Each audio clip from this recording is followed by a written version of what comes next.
It's day 4, it's August 18th, we're in Huron County. We continue with the 2016 Great Ontario Yield Tour. My name is Moe Agostino, Chief Commodity Strategist with Farms.com Risk Management. We're here with Steve Redmond.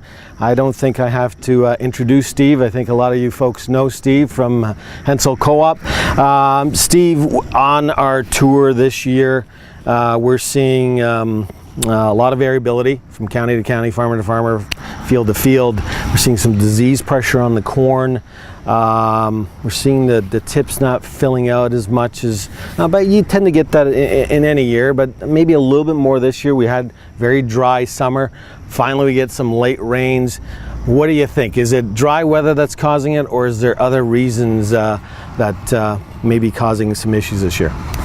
Sure, Mo. Well, obviously the dry weather is a factor, and I got a couple of examples here we can talk about, but we had a lot of these. This is from a field about 15 kilometers south, so just kind of the Middlesex Huron border. Obviously the corn all pollinated. We can see in the end that this is just aborted kernels from the dry weather. So that dry weather we had right around tasseling, if you didn't have a crop that was well rooted and could find that extra moisture, you're going to see a big hit on yield, and I'm estimating this is 130, 150. But there are fields, and I'm going to talk a little bit about soil health because I think this is critical. So we actually have some plots here, and the unique thing here is the plots have grass pathways, so we never compact the field. So this is twin row corn behind me, and I grabbed a couple of cobs. As Mo said, we always have a little bit of tip dieback, but I did some kernel counts, and this still has 200 bushel potential. So my point on soil health is if you don't cultivate too early, you've got good soil health, and the corn early could stick its roots down and keep finding a little bit of moisture. These went through the same dry weather. They're only 15 kilometers apart. If the corn can root properly, find the moisture, pollinate, keep those kernels, I still think if we have some sunshine for another 30 days and we get some test weight and some kernel depth, we still have some fields that are going to be pretty decent. But we are going to have those fields that these aren't recovering. We're starting to see kernel abortion. When it starts streaking down the side of a cob, then we know we're in trouble, and that cob would be 120, but... Steve, I've been told that you are the Y King of Ontario, Ydrop King of Ontario. It's been a sort of a concept that a lot of farmers are starting to accept as part of their growing corn, and it's typically applied just before pollination.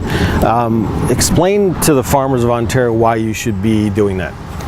Well, I think most of the genetics companies are saying the hybrids we're now growing will take up most of their N later in the season, which is just around tasseling. So we run 3 machines at Hensall Co-op, and we kind of cover an area from Forest right up through Mitchell. The Huron County area, especially that Mitchell-Dublin area last year, were devastated with rainfall in June. Some farmers said to me, I will never put all my N on up front again. Right. This year we see all kinds of farmers making their own Ydrop systems. Right. We just believe that you've got to place that nitrogen against the corn stalk later in the season, so after the V12. So to me, when the corn is shoulder high to tasseling is when you want to be out there. And we think it has a big impact on final yield, especially with today's genetics. Now, when you do apply it, is it important that you get, rain to follow? Well, that's why we use the Ydrops, because Dan Muff, who invented the Ydrops, farmer from northern Iowa, right. We are dribbling the nitrogen right beside the corn row, and we get enough moisture through dews that'll pull that nitrogen in the ground. So you could place the nitrogen out in the middle, but by placing it right by the row, we believe it's a little... What's the cost of doing something like that? Is it $4 or $5 an acre? Well, we charge a custom app fee plus a premium. So it's a kind of a normal custom app fee plus a premium because we have extra equipment. And then we do green seeker as well. So if you want to do variable rate nitrogen, it's a bit of an upcharge. And then my last question, does it provide better yields? So by comparing A farmer versus B, A farmer's Ydropping, the B farmer's not, can you see a difference? Well, this year it won't be as big of an impact, and Paul Raymer from Practical Precision will say the same thing. When you have a wet year, you're going to see much greater yield response to a later season end. Right. This year, but in normal years, with these genetics that are picking up more of their N later in the year, we need to move towards definitely a split application of N where you're putting on summit planting or right after, and anybody that puts on N later, as late as they can, over time will always get more bushels. So, yeah. Great. Thank you for your time. Thanks, Mo. Appreciate it. Good luck with the rest of the tour. Thank you.